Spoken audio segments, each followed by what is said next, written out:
Hello and welcome to the Raw Preview. I'm Michael Sidgwick, joined by fellow Dudley boy Michael Hamflett to discuss everything that's in store for us on tonight's show. But before we get into it, if you're a fan of this sort of thing, make sure to subscribe to WhatCulture Wrestling on Amazon Music, Apple Podcasts, Spotify, and YouTube for daily wrestling podcasts where we preview and review Raw, SmackDown, the show formerly known as NXT 2.0, pay-per-views, premium live events, question and answer time. We have wrestler interviews on occasion, have roundtable wrestling discussions, and host a roundup of the week complete with a bloody good quiz of chaos on WhatCulture.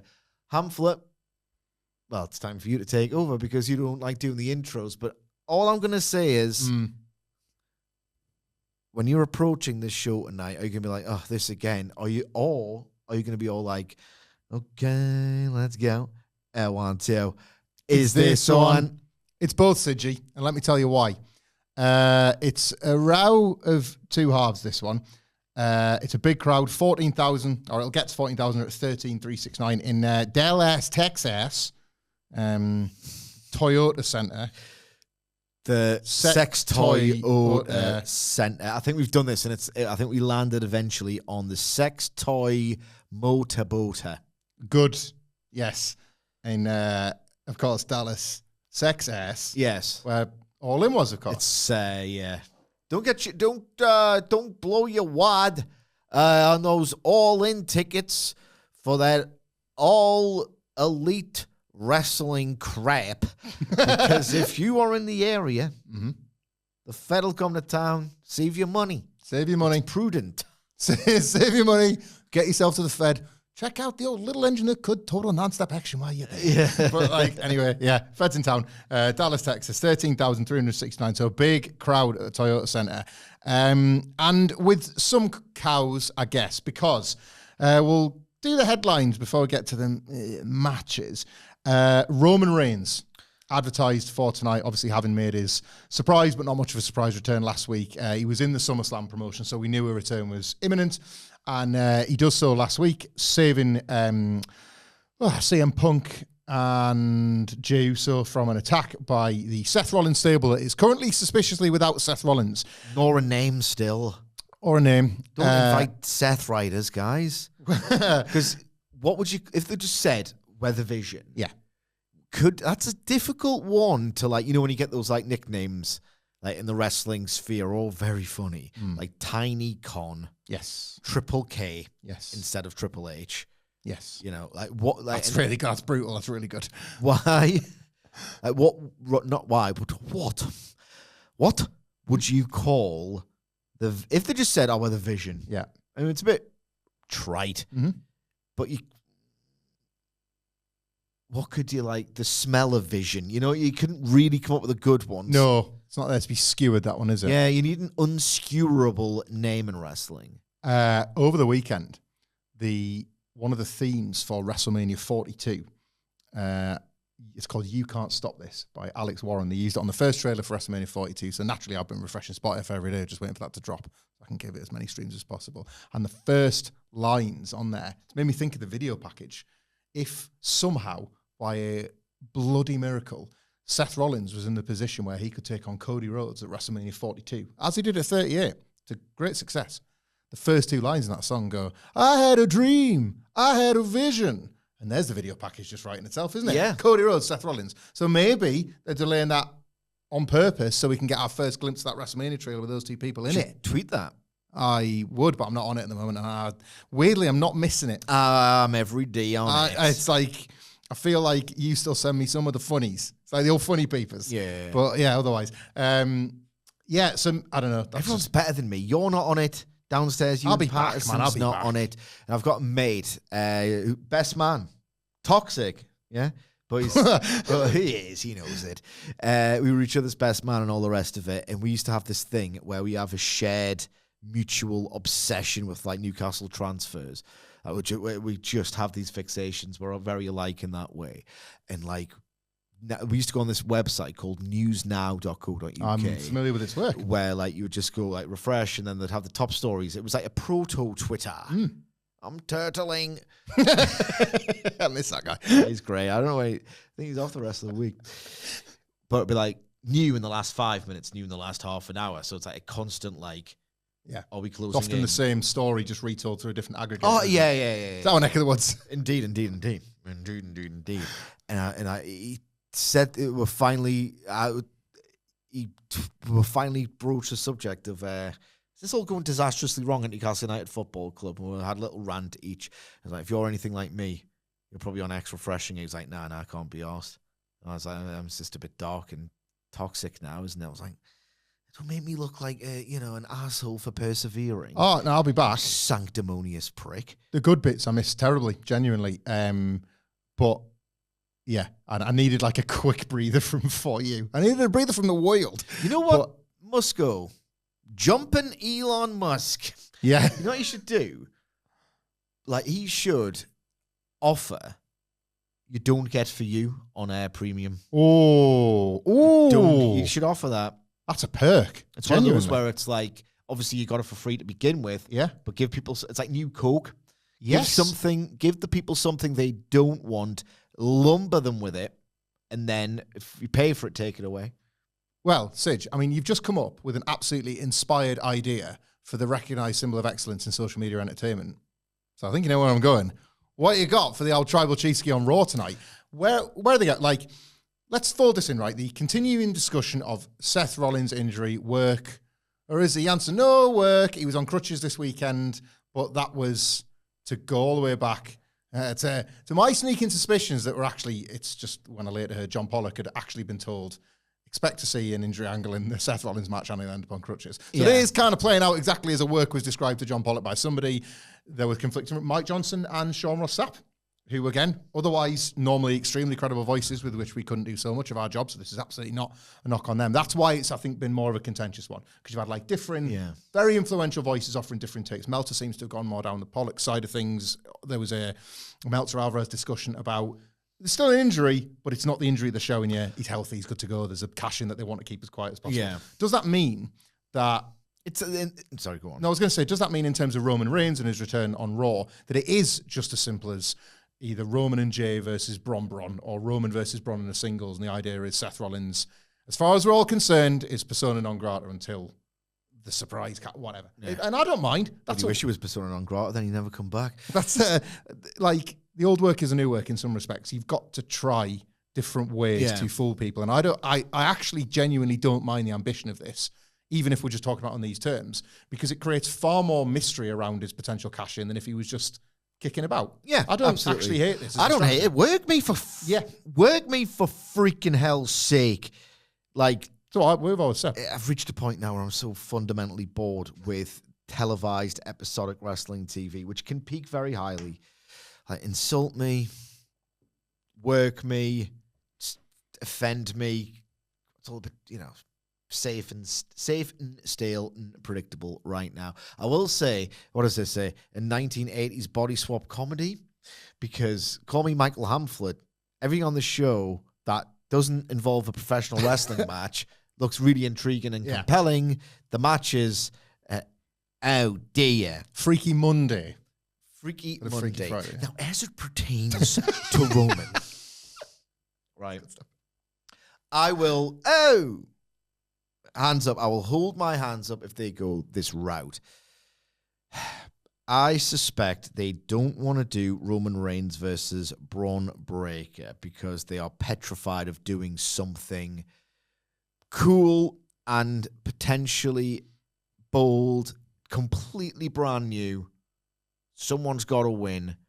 I think that person's going to be Roman Reigns. I don't think they want to pin Braun Breaker yet unless it's absolutely necessary. They don't put this dude in, a 35-minute gauntlet and have him just lose at the last to CM Punk. That there's an out there. 2 weeks in a row, because it was like the multi-seg push the week before. He was a feature in like 4. Yeah. And that's a WWE staple, isn't it? Yeah. You're all over the show. He did a job to CM Punk ultimately, but that is because there was 3 of them. Yeah. There was 4 of them. Jesus. So you had an out there. Him simply losing to Roman Reigns in a prospective singles match at SummerSlam. When he's got the much better spear, by the way. Roman? No, when Braun's got a much better spear. It's uneven. Uneven Stevens That could be the subheading for the match. Yeah, it could. You can have that for free as well as the, Elon Musk can have the other thing for free.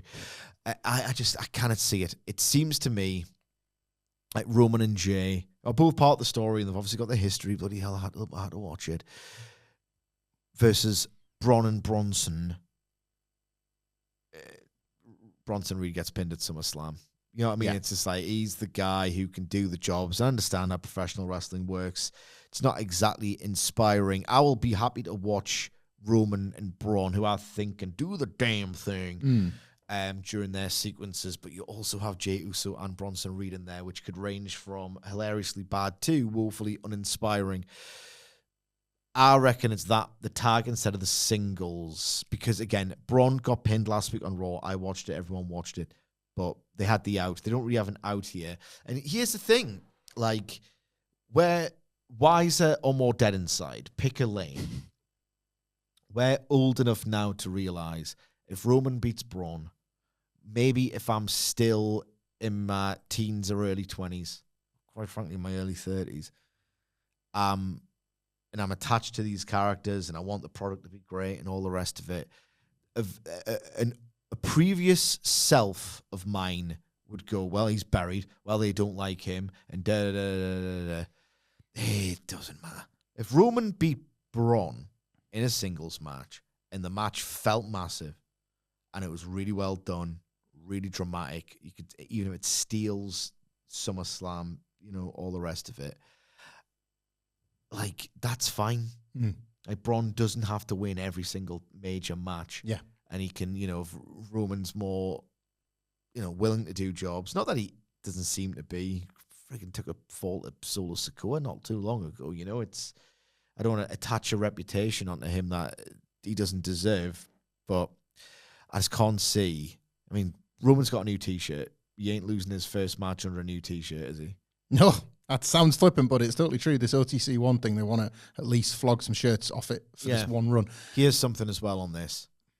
They telegraphed, maybe I'm being a cynical prick. They telegraphed Roman's return by having Paul Heyman talk to you like the idiot he thinks you are.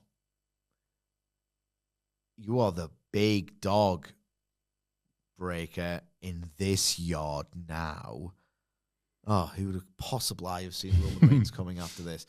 I would be shocked in the extreme if when Roman Reigns has his live segment tonight on Raw and he's got the microphone in his hand and he's talking about the events of WrestleMania and Paul Heyman betraying him and Braun Breaker attacking him and all the rest of it, if he doesn't find a way, Roman Reigns, to land on the line of him calling Braun Breaker a bitch, even if it's his route one is, you're claiming you're the big dog around here, but you're yapping, you're barking, you're attacking people from behind, you're going behind my back with Paul Heyman. Sounds to me like you're a bitch. Huge pap. I'll probably be one of them because if you put enough, I do like Roman. I do. I mean, he's completely checked out and doesn't want to do this anymore for the money, but I still do like him. Roman Reigns is very good at, why don't you dig that bass into your mouth? Well, I might not. Isn't The Rock a little bit, I don't know,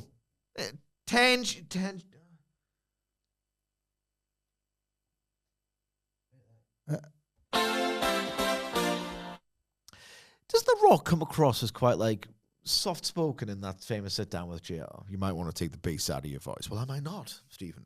Do you know what I mean? Still great. Well, He doesn't feel like The Rock of now until 2003 sometimes. No, he... well, I might not. Sartorially, I always thought The Rock made some choices that only The Rock could get away with back then. You recall during the surgery run of early 99 where he wore the infamous in our playground Teddy Two Stripes trackies. Right, okay. Imagine if you'd have rocked up. This is very much of a very specific time period. Apologies to those that aren't. Very region specific as well. 30s/early 40s in my case. But I remember vividly of that time. If I'd have gone to school on non-uniform day in a top and tracky bottom combo that matched, that was not Adidas, like your 3 stripes there, but was in fact the Rock's, as it was called in our playground, Teddy 2 stripes, I'd have had the F and S kicked out of me. Yeah. But I'd have been like, for being poor. But The Rock does it, and he's the great one. Is that not all right? And then if you recall in that exact promo that you're describing, see him again. Like, Austin's just dressed like Steve Austin Model 3, the Peter Griffin wardrobe of Steve Austin outfits. And The Rock is in like some sort of post-workout tracksuit revealing like the early days ankle socks. Controversial then. Took a long time for that to get over, but The Rock was like, forward in terms of his fashion choices. Just a tracksuit sporting athlete guy. Was that a conscious choice by soon-to-be Hollywood actor The Rock trying to lower his status a bit, despite being the world champion, in order to elevate his opponent, Steve Austin, as we believed he did in the John Cena program all those years later, thinking you have performed being a stuttering buffoon because there is simply no way that you could possibly get rattled by that. The Rock doesn't get rattled. Smash cut 2024, 2025, and he does actually, and maybe you watch that differently. But I remember us both agreeing on that. We're like, that was The Rock working, that he was rattled by John Cena. I'm not sure I think that now, but certainly over the years, when he was more of a secure and selfless performer, he knew how to just eat people alive as much as he did lower The Rock's status for the benefit. Like, he wouldn't have done that for Billy Gunn. No. The opposite, in fact, was true. He looked awesome. But he would do it for Steve Austin, knowing the story that we're going to tell. Additional context. I don't know what it was like in the other country, the States, but in like sort of the turn of the millennium fashion, like you would wear kind of like high-end sports gear. I had to Marge Simpson my 3 branded T-shirts. I'd like an Adidas one, a Nike one, and a Reebok one. And, and she's constantly remodeling the dress. Yeah. I had to like work with what I had for like the branded stuff. Yeah. Like you had to have, I don't know what it's like at James's school now, my eldest, but at the time, you had to have a brand. Otherwise, you were poor. So you had Berghaus coats, Kappa jackets. Kicker school shoes. You had to have, Kickers school shoes. Otherwise, you got to wear your Kickers. Because kids obviously just want to sort of, it's a self-preservation game. Yeah. Where it's like, if I'm in the gear, they can't accuse me of being poor or unfashionable. I don't know if it's that bad these days. I hope it isn't. I hope it isn't. Because it was a food chain then, wasn't it? If you couldn't be the apex predator, you just had to stop being the prey. Yeah. So you had to slot yourself in the gooey middle with something. So like you would have a bag. I was good with getting like a $8.99 Adidas Predator backpack. Yeah. Because that was like a way to broadcast that you had something with a brand on, but it was like out the Argos. That was only £8, but I was like so if you had like Nike Air Max trainers, the little bubble in the gum bit of the sole, Kickers was one, right? So they were just basic. In the States, I don't know if unless it's like public school, which is private. What's wrong with you? I don't think they wore uniforms. So this is probably intensified for them. To be honest. God, that looked like in high school. That looks like a nightmare. Looks like a nightmare. But we had to wear like uniforms, so it's like a little polo shirt, grey trousers, and black shoes, like black shoes. Like what are those? Those types of shoes. To stop class-related bullying. But then uniform exists for that purpose. But then they found a way. They'd find a way. So if you just wore like just plain black shoes, what are you, poor? I'll kick your head in. So this company, Kickers, they would have, I can't remember which way around it was, but you'd have this like tiny little tag, like the size of a goddamn Tic Tac on either side of the laces, left and right. One was green and one was red. And if you had your Kickers, it's like, no, well, those shoes, where's a little red dot? Oh, no, you're fine. You won't get bullied. Let's leave the flower tag on. Let's leave the Kickers flower tag on. That would like go over the top of the tongue on there, like moccasins. Yeah. Shaped. They weren't even good to look at. But it was just you had to have style of the time. Yeah, style at the time.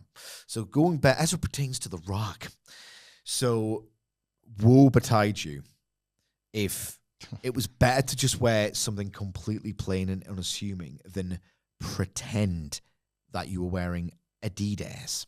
Like with the 3 stripes, knowing that some parents couldn't like afford high end, like ridiculously expensive sportswear at the time. Like, it's a lot better now, I think. Like, all right, okay, well, we'll do sportswear for the families who don't have much money, but we can't do 3 stripes because that's the brand and that's the copyright. We'll have 2 stripes instead. Oh, if you had 2 stripes, it's like, oh God, you're gonna get bullied. Yeah. Oh, your family's poor. So when The Rock came out in early 99, because he had, the titties, in the two, I was like, he looks like Sunday Market Rock. Sunday Market Rock's probably going to get bullied off Austin and Triple H backstage. Don't wear that. That's spring. You're a millionaire. The Rock's a millionaire. He's a WWF champ. He's just having some cash flow problems at the minute. Son's Rock spent all his money on titty surgery. Can't afford a wardrobe. Odd. I just remember because it was such. Again, this is most. The Rock's having cash flow problems. This is just got to move some money around. Region-specific, time-specific, socio-economic specific pattern we might have ever done, and we are quite an impenetrable podcast here, right? But you literally had to be there. Where? All right, at a certain point in time, at a certain class strata, in a certain region, right? But if you saw The Rock wearing two-stripe on Raw, I was like, what? It was wild. It was wild.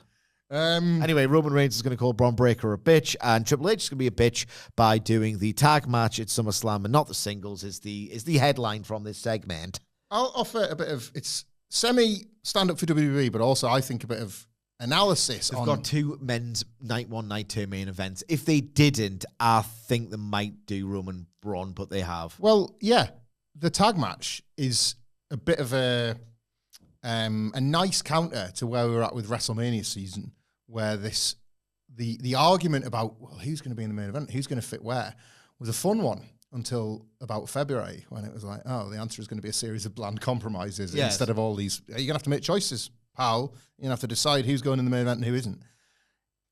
In their defense, they've made the choices. There are two clear designated main events for this first ever historic two-nighter stadium SummerSlam, the next step in making SummerSlam almost as big as WrestleMania, but in August. And the freedom to put Roman Reigns and Jey Uso in a tag match on an undercard, I think, is kind of what we were looking for around the WrestleMania build. Actually make the choice, decide who the top guys are for this show, and commit to them. Yeah. I like that. Genuinely, it's not. I don't see it as a relegation. I just see it with a card. It's that I'm giving them the dream response. Whoa, this card's so big that, like, Roman and Jey aren't even in one of the main events. You know, it's like even the undercard's the main event in a way. Yeah. It's all like, but that's when you've got a load of stars. That's how a card's supposed to feel. Yeah. Whereas at WrestleMania, it was like, shove them in a 4-way, stick them in a 3-way, do that as a tag. Like, notwithstanding Wilborn's point that the multi-man's ended up being pretty good. Like, that's not his point. That's not his point, and you know it. As a build, it diluted everything, and this isn't that. Rhea Ripley was like a mischievous moaner. This isn't that as it stands. And speaking of that, CM Punk will speak tonight, and obviously there's a certain relation to the Roman Reigns thing. He helped up Jey, but he was less asked about CM Punk. We will get back to that down the line, but what he did do, CM Punk, last week was qualify to become the number one contender against Gunther. They had a couple of matches on house shows last year that were at least acknowledged on screen without the content of the matches being discussed, steel cage ones. It was earlier this year, wasn't it? They did one in... did they do one in Belfast? Was it Belfast? They might have done one in the European tour. I was thinking of the Christmas one in the Garden. I'm fairly certain they did one in Belfast because at the time you were on like Ticketmaster and all the rest of it. You were umming and ahhing, or as some people say it, humming and hawing. About whether or not to go. And then the tickets were prohibitively expensive as they continue to be. You were devastated. You were scouring Twitter. Yeah. That's right. There was one of the nights on the tour because we're having some like good crack, in the pub afterwards, or the boys. And I was like, "What's Hamflett doing?" Going to CM Punk fan cam search. Yeah, is Periscope still a thing? Anybody holding the phone up filming the match?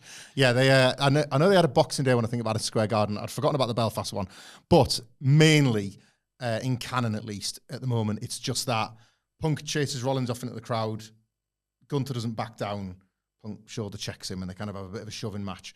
And now there's only 2 rows. There's no... This could be a setup for you to have a bit of fun with this. There is surely no time to screw this kind of awesome story up, is there, Sidge? Well, I will say that if CM Punk's going to win a world title in WWE, and he is, unless the wheels fall off. Sorry. He ain't doing it after 2 weeks of build, and I don't even think he's winning this one specifically. I think they're doing Cody Punk for the big one at Mania next year. But regardless, this is seemingly a way to prolong. They're doing a few things at once here. Get a big SummerSlam match. do a little work with Seth, which everyone knows is work now, so you could probably argue it's very poorly orchestrated one. 3, do a cash-in angle, deprive Punk of victory, and then finally blow off the Seth Punk tedium once and for all. So they're spinning some plates here. Either way, can't see Punk walking out of SummerSlam with the belt on a 2 to 3 week build. It just ain't happening. I think they'll go all in on that result when it in fact happens. This could be an amazing promo.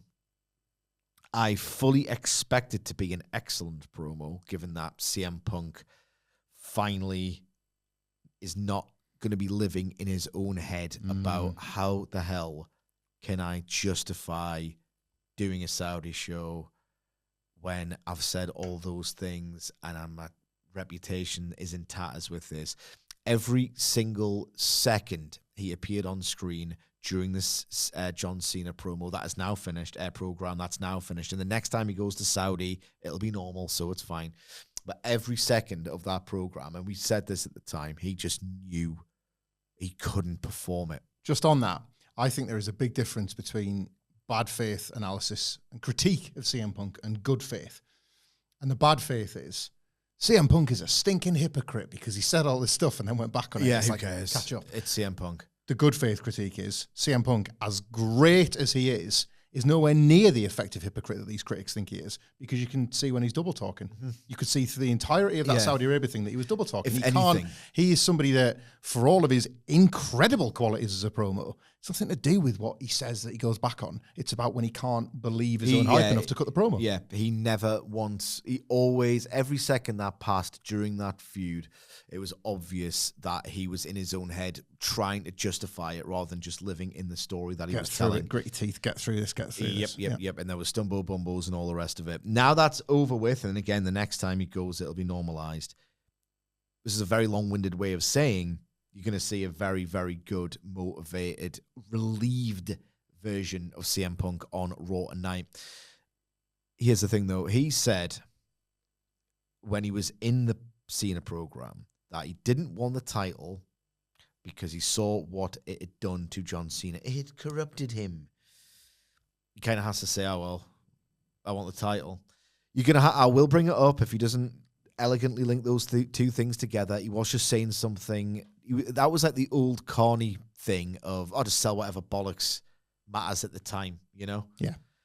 He's better than that, and I don't think there's a way to bridge it, but we'll see. It'll probably be very good regardless, but let's hold WWE and one of the best promo men of all time to a high standard. If he doesn't mention it, I will point it out. The WWE promo guy of the year and CM Punk speaking to each other. Yes. Like, let's not rule out Gunther as well. Like, he's up there. Top 3, maybe top 1 this year. It isn't just the idea of, it is almost impossible not to have a goddamn elegant, great pro wrestling match that isn't reliant on WWE's melodramatic, cinematic, schmozzy approach here, right? They could just get it done after before the Rollins thing, you know? And hopefully that's kept to a minimum.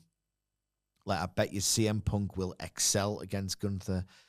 CM Punk in this particular physical condition, where even in one of his better outings this year against Sami Zayn, he had to run across the ring to then hit the turnbuckle to get Helluva kicked, and he looked like he was 80 years old. Like, he's broken down. He's completely broken down.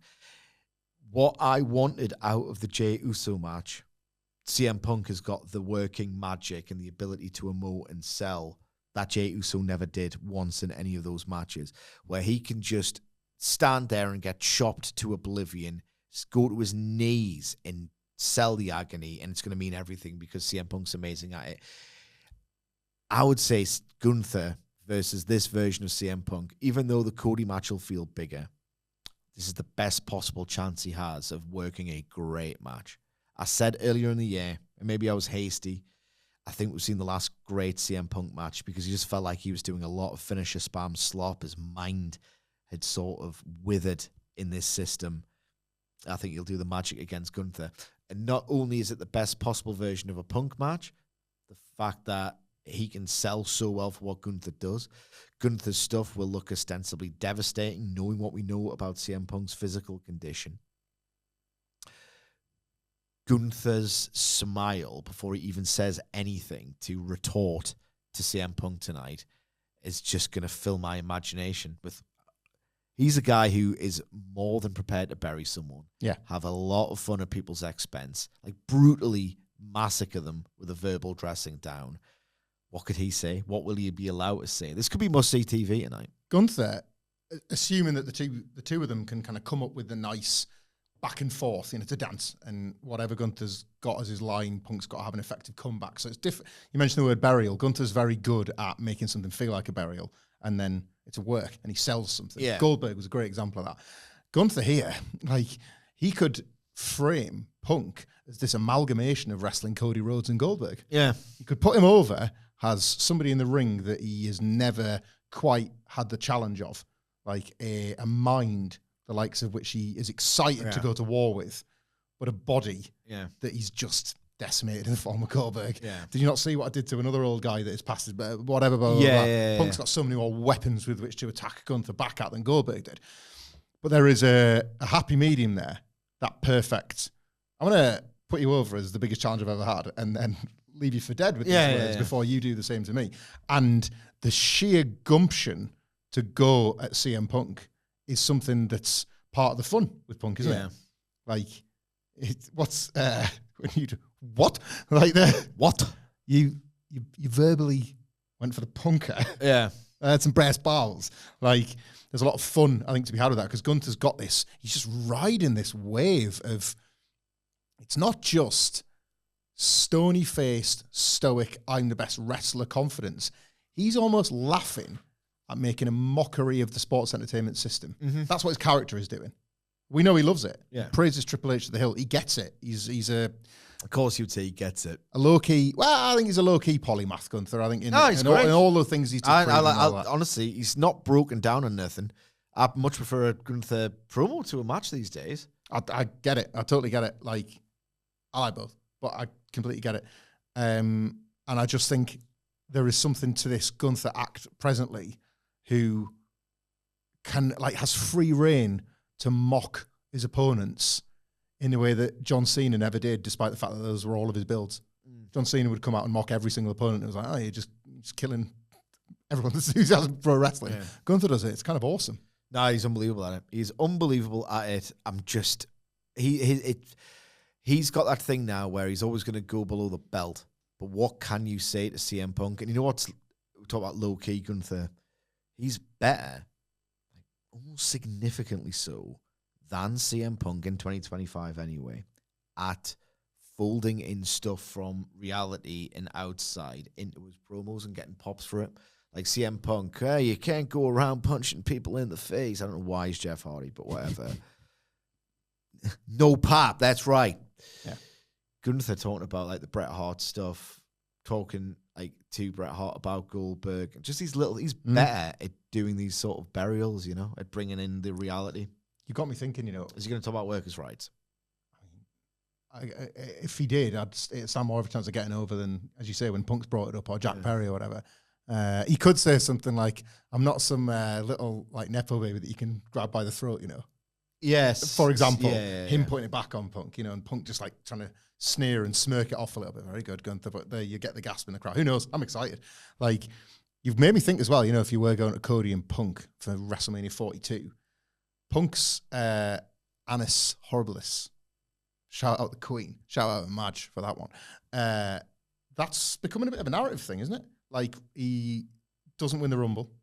He taps out to John Cena at the Chamber. He loses at WrestleMania. He loses in his title match against John Cena. You not pass out? Yeah, sorry, he passes out. But Punk's 2020... You always pass out from Punk's the pain. Nobody taps out. Everyone's Steve friggin' Austin. Punk's 2025 is a story of, like, consistent narrative defeat, as opposed to 2024, when it was all about what a comeback. Comes back to WWE, comes back from injury, like, proves critics wrong, all that sort of stuff. Cody... They're building him for the title. Cody having the thing of, like, when I suffered my big loss, I just kept on winning, and I came back and I won. Like... You couldn't do that. Yeah. You suffered a big loss, and it was loss after loss after loss after loss after loss. That's why people have put us on the same pedestal, and we're not the same. I'm excited for that. It's 6 months down the road for us to preview, because tonight, Sidge, we've got to get to, in Adam Wilborn's absence, the big rematch. Again, because Sami Zayn will take on Karrion Kross in a match. I'm so glad. What we're doing? I'm so glad to be talking about Karrion Kross and not having to piss on that guy's chips. How's he not learned? He is a bit like an actual canine in that he seems to live the same day. This is about, a want away. Not want away. He didn't want away. He wants to be back. Our absent colleague, Adam Wilborn. It's like, and Sidgwick tonight, we hear and he gets those eyes. God, those eyes. He's like a dog. Karrion Kross. He sucks. He's crap. I have to deadpan him every time just by saying my opinion. I don't even try and do it for comic effect. Like Karrion Kross getting a pat on the back for falling on it. First day of wrestling school. I don't care if he can adequately cut a somewhat intense, composed promo. Like, his matches are bad. He doesn't move in any way that's dynamic. I think the one in Saudi was the best possible version of this match. What can we do with Karrion Kross versus Sami Zayn? Well, ignoring the actual contents of the match beyond the last 3 seconds, is this having your cake and eating it too with Karrion Kross? He lost at Saudi Arabia to Sami Zayn, and that was seemingly the end of it until he attacked Sami Zayn as part of Sami Zayn getting attacked and kind of suffering injuries and all that kind of thing. Sami Zayn's going to be coming in taped up tonight. He's working hurt. Indefinitely a fortnight? Yeah, not great. But is that for Karrion Kross to win tonight and it look as if he was right SummerSlam rubber. I don't even know if SummerSlam rubber, if it's Why would you bring back Sami ahead of SummerSlam if you're not going to put him on SummerSlam? Fair, but what if they're doing I'm not really ready to come back, but I thought I'd shut that guy up, and I'm sick of being told that I'm a liar, and I'm sick of being told that I don't tell the truth, I'm not being my authentic self.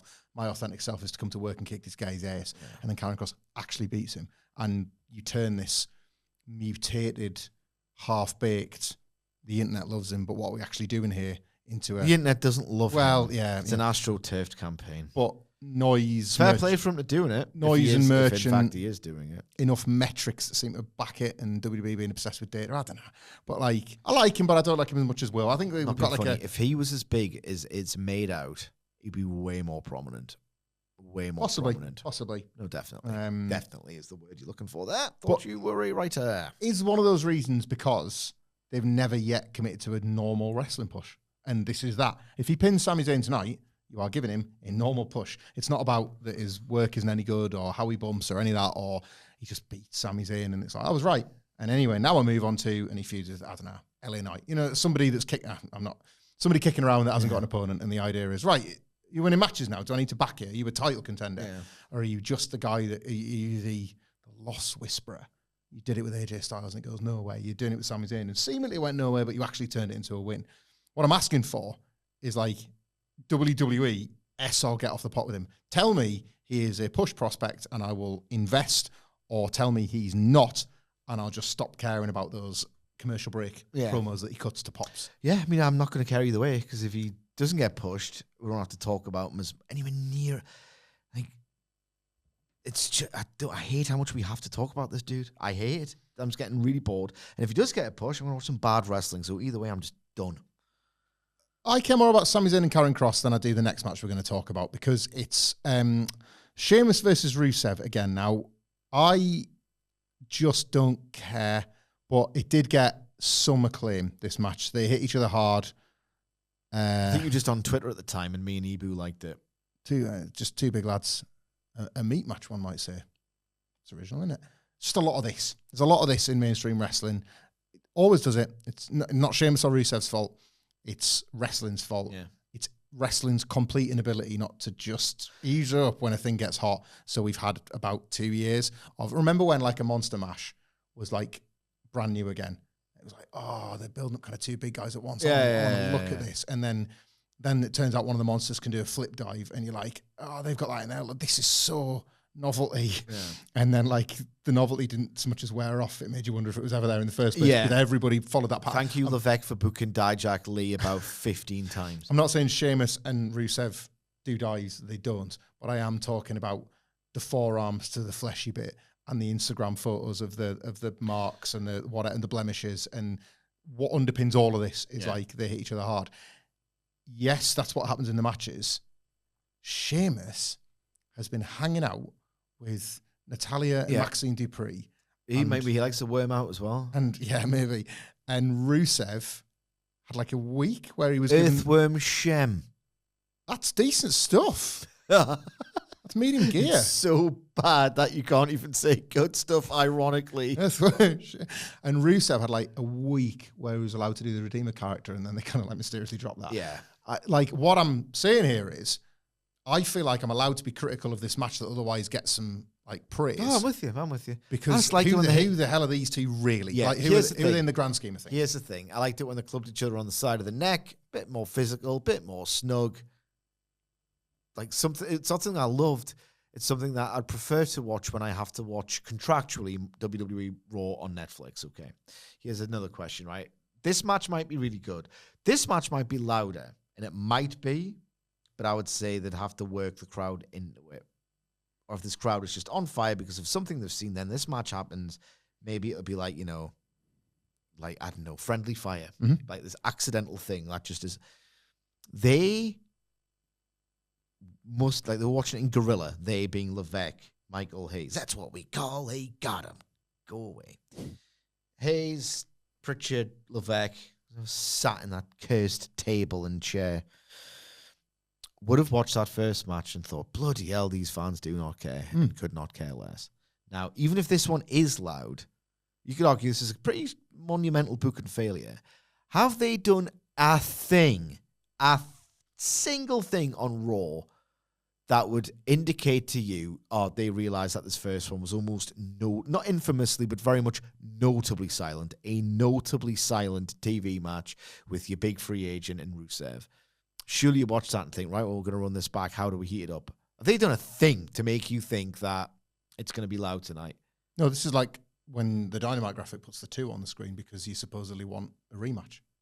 And then even you'll be like, I don't think that warrants the 2. Some of them warrant the 2, obviously. Some don't. And then it's a bit like, that's a bit cheeky. This is that. This is like, you're putting a 2 on it because it's the second match. You have to mention the dub, don't you? It's because this match makes me think of it. This match puts me in mind of a Dynamite thing I can't be arsed with that other people are excited for because of the bell to bell. Yeah. Like this feels extremely AEW, this whole thing.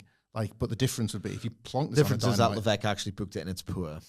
Well, yeah, because if you plonk this on a Dynamite, the crowd would come up for it. They like this stuff. They go to AEW for those forearms to the fleshy bit. You go to Raw, so like it's different shows, different needs. Yeah. Like you don't need this. I think what we're getting here feels like one or two things that I'm not asked about either. Like this was how the Bar formed. Remember Sheamus and Cesaro fighting each other to the point that we dreaded it, and then they had a best of 7 and they kind of stubbornly proved a lot of people, myself included, wrong because that did actually get really good to the point where by the time it got to the end and it was a draw, you were like, they weren't with the Swines, and then they became a team because you liked them both. And the Bar. And I like the Bar. Like, didn't love the Bar, is what you're saying. I tell you what, I love that the Bar for me reflected where these two were perfectly placed on that roster. Yeah, neither of them main eventers. Absolutely fine. The Bar 2. Even Cesaro. The Bar 2, this time it's Rusev. Like, could be where this ends up if they just keep hitting each other dead hard. But if it doesn't, and this is like, Rusev won the first one, right? Yeah, he cheated, but you won it. Shamo wins tonight. That means we got to go freaking SummerSlam and do it again. Like, is that Rubber City Jones? Like, maybe is that why we're just getting this random match now? Maybe Rubber Skeet City Jones. Yeah, we'll see. We'll get one of the other matches out the way and then end with like a promo that sounds a bit more interesting. This friggin' tag team wrestling in WWE, I'll say it large because we're going to be doing the SmackDown review later on. I got some thoughts, but like it's marginally better on SmackDown because the wrestlers are forced to sort of wrestle out of bad booking.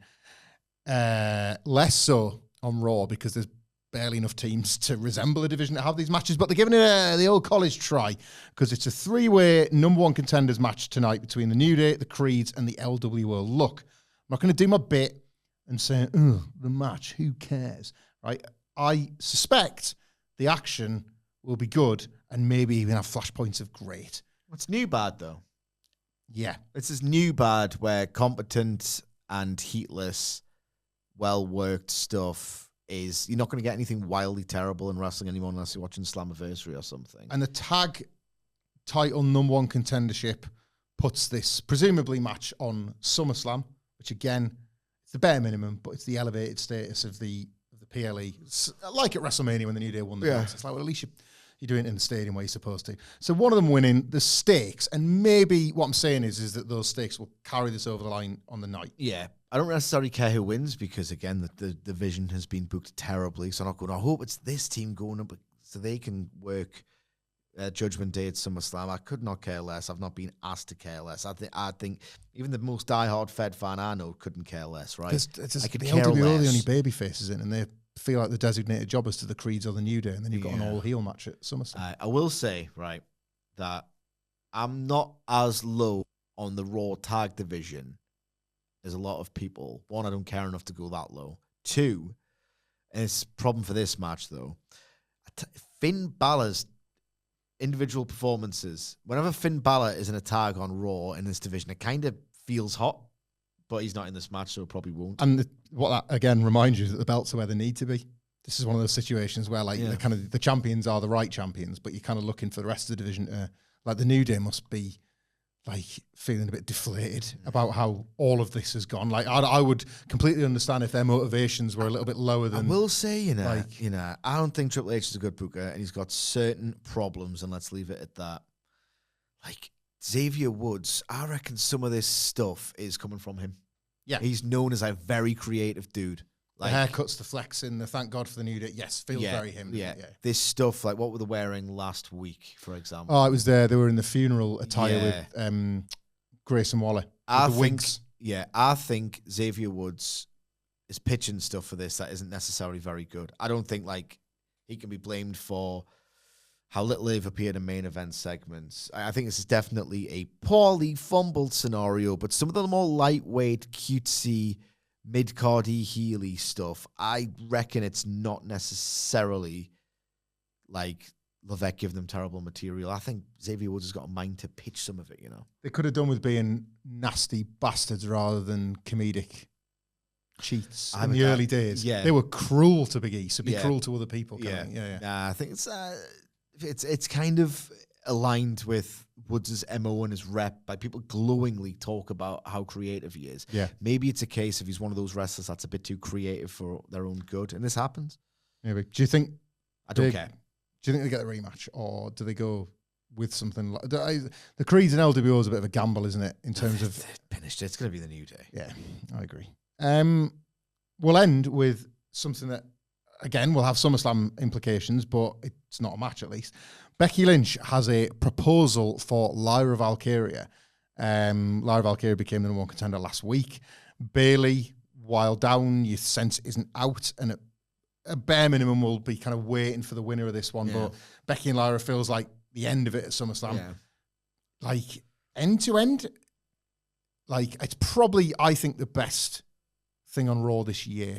Becky and Lyra. If you look at where Lyra was and where she is, on the pure who feels more like a star than they were, Lyra absolutely feels like Braun.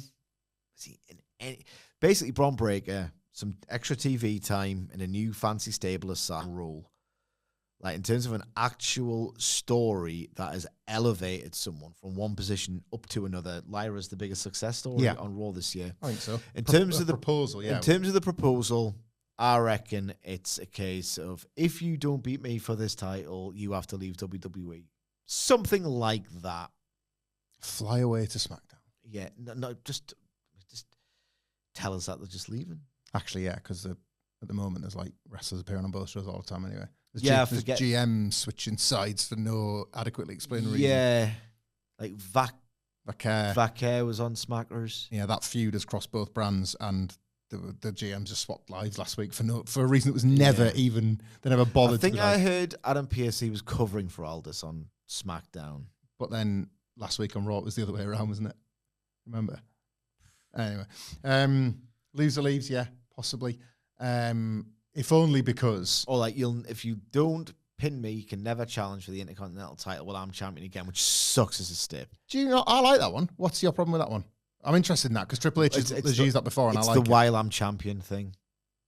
That's the good bit, isn't it? Because then there becomes like the challenger is perpetually on ice, but it's like it's the Cody Rhodes AEW thing, but with an out.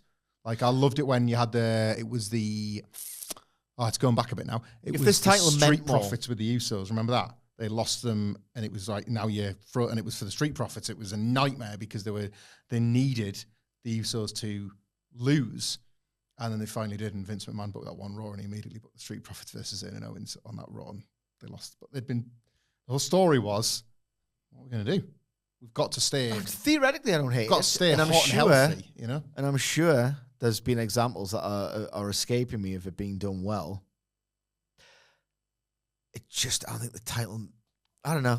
Maybe I'm just being miserable and it's fine. I think if I'd like that, you know, and I'd like Becky Lynch then to win because it's a loss upwards for Lyra because you do have this idea of like, that was my belt and I really want it back.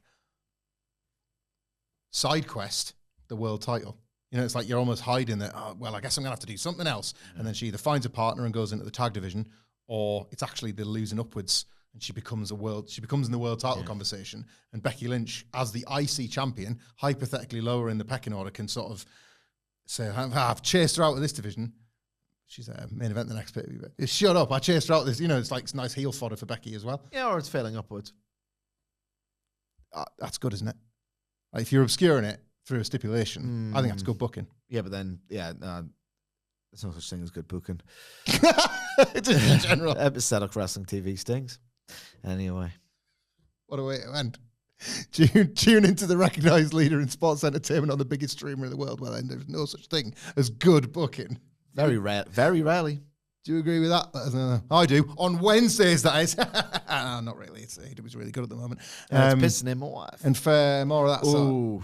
Have you seen what the book for Dynamite this week? Nah. I'll tell you later. Oh, God. It's not great. It never is. It often is. Turn it around on the night, and that's what the wrestlers are for. If you want to get, I don't know, maybe Sidge's takes on that controversial AEW match, or any of our thoughts, you can do so at WhatCulture WWE, where they can also find you on Twitter at Sidgwick. I'm at Michael Hamflett. We'll be back later on this channel to review Friday's Wire-esque edition of SmackDown. Maybe that should be on the HBO streaming service. And then we'll be back tomorrow to review everything that went out on this edition of Monday Night Raw. Until next time, we will see you soon.